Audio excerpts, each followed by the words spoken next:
Olá, sejam todos muito bem-vindos, sejam todas muito bem-vindas ao Literatura Falada, que segue aí firme e forte no projeto 2024 de trazer autores de literatura estrangeira para o canal. Como vocês sabem, eu sempre privilegiei literatura brasileira e alguns aspectos da teoria da literatura, que são aí minha área de pesquisa desde sempre, a área que eu estudei ao longo da minha carreira na universidade. Pois é, mas agora eu trago para vocês hoje uma escritora argentina chamada Samantha Schweblin.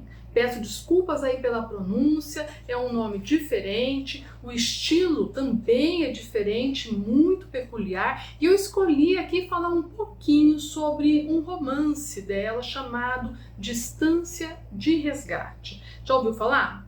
Então, o estilo da Samantha, ele é um estilo bastante diferente, e eu, da autora, eu só li Distância de Resgate, mas ao que parece, ela é um estilo que ela pratica em todos os seus escritos. É uma literatura bastante dinâmica, uma literatura que causa certo incômodo e também que mexe com questões aí com o psicológico, né, do leitor. Esse texto aqui em particular se assemelha a uma espécie de terror psicológico. Então, se você procura um livro diferente, se você procura um suspense, alguma coisa que te traga algum mistério, algo que prenda a sua atenção, este pode ser o livro Distância de Resgate. Bom, lembrando que a Samantha, ela foi referida pelo Mário Vargas Llosa, que é um dos grandes nomes da literatura latino-americana.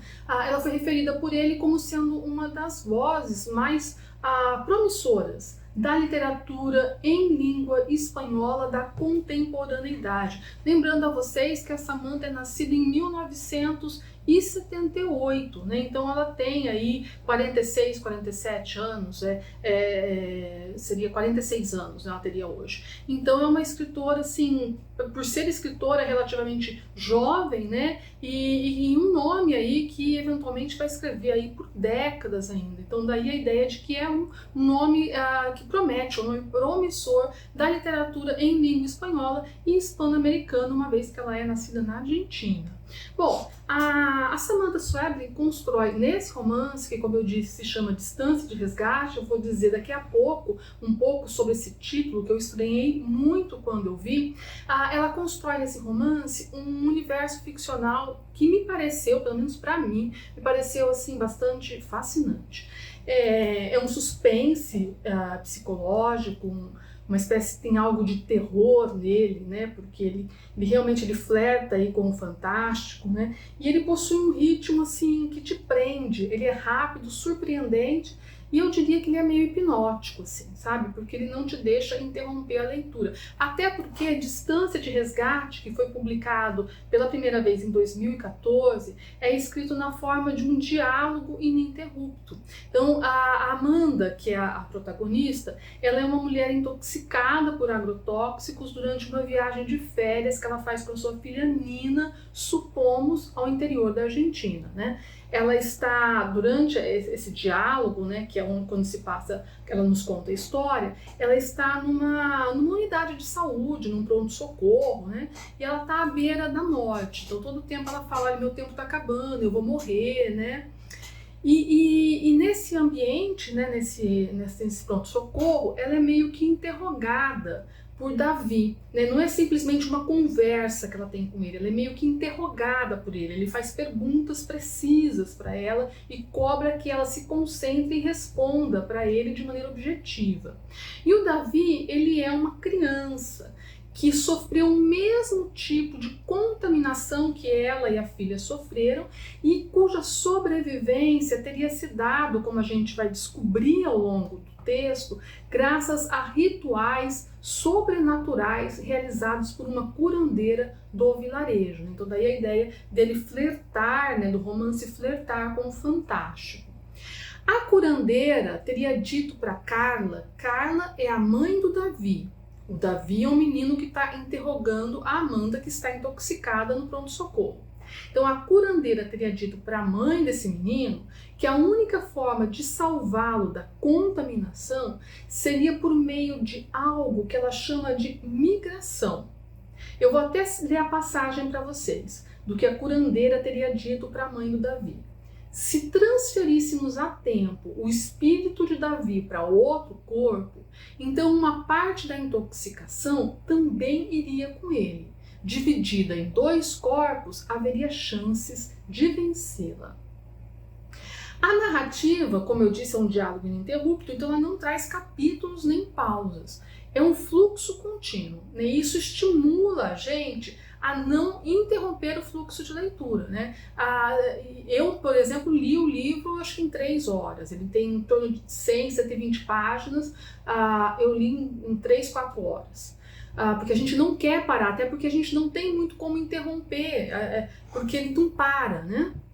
E então a gente é estimulado a não interromper esse fluxo de leitura e a gente segue, né, as voltas aí com a narração da Amanda, inquirida todo o tempo por Davi, que está sentado na cabeceira da cama dela e faz perguntas o tempo todo na tentativa incansável de descobrir o ponto exato onde nascem os vermes. Essa é uma expressão que é muito usada no romance. E aí a gente vai deduzindo, né, que esse ponto exato onde nascem os vermes faz referência aos agrotóxicos que contaminam o vilarejo e ao momento exato em que a mãe e a filha, né, a Amanda e a Nina, teriam sido contaminadas. O título do romance, eu falei que ia falar para vocês, Distância de Resgate, se refere ao nome que a personagem dá à distância que separa ela da filha. É uma distância mentalmente calculada todo o tempo pela Amanda e ela precisa ser sempre próxima o suficiente para que ela consiga chegar a tempo, caso a Nina precise ser salva. Então, ela tá num lugar, ela vê a Nina na cozinha. Então, ela fala, se a Nina sofreu um acidente, em 4 segundos eu estou lá. Em 3 segundos eu estou lá. Então, ela sempre tem que estar à vista e a uma distância em que ela possa calcular quanto tempo ela necessitaria para chegar até a menina e socorrê-la. Perceba que mesmo ela respeitando esse princípio de maneira incansável, a Amanda não consegue evitar o desastre que acomete a filha e ela própria. A narrativa coloca, sim, em questão, ou parece colocar, pelo menos para mim, a nossa vulnerabilidade frente ao todo, inclusive frente a essas questões ambientais, como, por exemplo, as contaminações, né, que a gente às vezes nem está atento que existem, elas estão lá, né?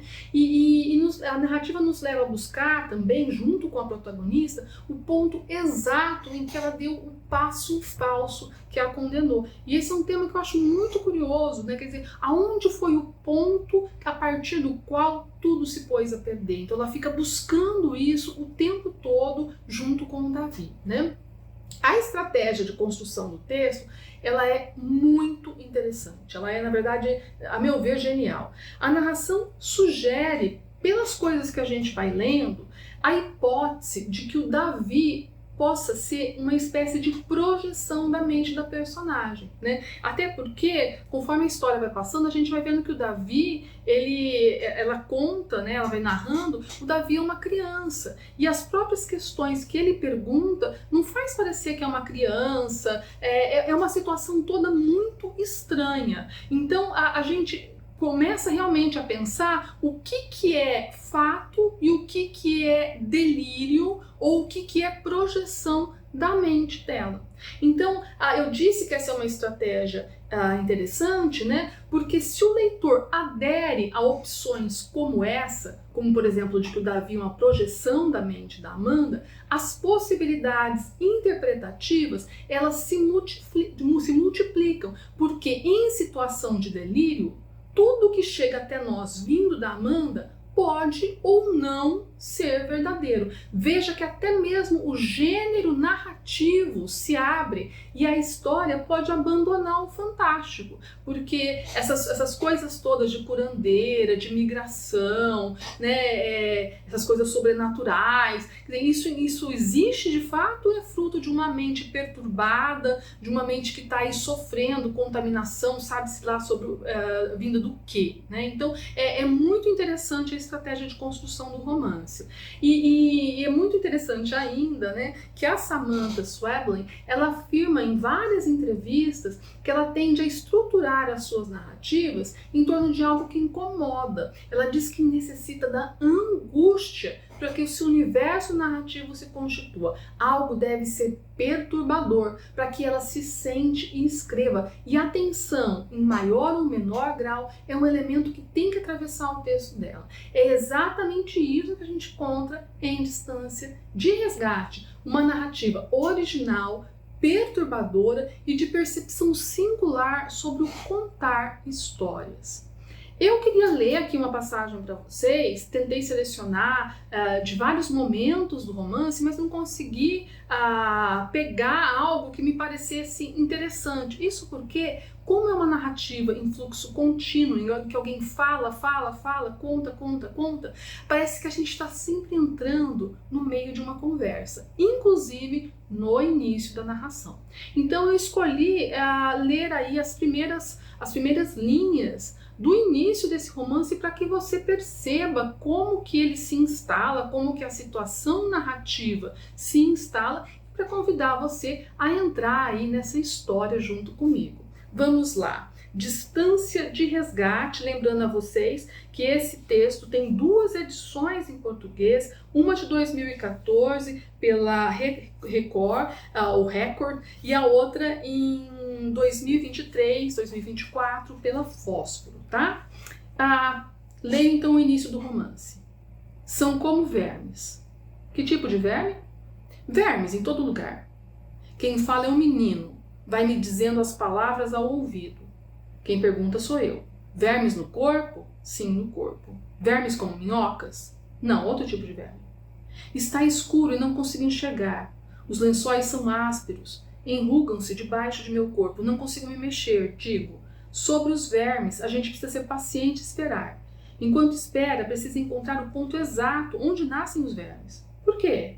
Porque é importante, é muito importante para todos. Tento fazer sinal que sim, mas meu corpo não responde. O que mais está acontecendo no jardim da casa? Eu estou no jardim? Não, não está. Quem está é a Carla, sua mãe. Eu a conheci uns dias antes, quando acabamos de chegar àquela casa. O que Carla está fazendo? Está terminando o café e deixando a xícara na grama ao lado da espreguiçadeira. E o que mais? Levanta-se e afasta-se. Esquece as sandálias de dedo que ficam uns metros mais adiante, nas escadas da piscina, mas não digo nada. Por quê? Porque quero esperar para ver o que ela vai fazer. E o que ela faz? Pendura a bolsa no ombro e se afasta com seu biquíni dourado até o carro. Existe uma espécie de fascinação mútua entre nós duas e, contraditoriamente, breves lapsos de repulsa. Sinto isso em situações bem precisas. Tem certeza de que é preciso fazer essas observações? Temos tempo para isso? As observações são muito importantes. Por que estão no jardim? Então é desse modo que se dá essa conversa, esse interrogatório, né? A ideia é que o menino, essa voz que a gente não sabe se é realmente externa ou da cabeça dela, ajude ela a reconstituir as situações que levem o leitor e ela a compreender em que momento que ela deu o passo em falso e que tudo então se perdeu por meio de uma contaminação aí arrasadora. É isso aí, espero que você tenha gostado. Fica aí o convite para que você, se quer conhecer ou se já conhece, deixa aí o seu comentário, uma narrativa diferente, peculiar. Fica aí a sugestão de Samantha Schweblin, escritora argentina, autora de Distância de Resgate. Não esquece de se inscrever no canal, deixar o seu like e se você já leu este ou outros livros da autora, deixa aí seu comentário que eu lerei com o maior prazer. Até o nosso próximo encontro.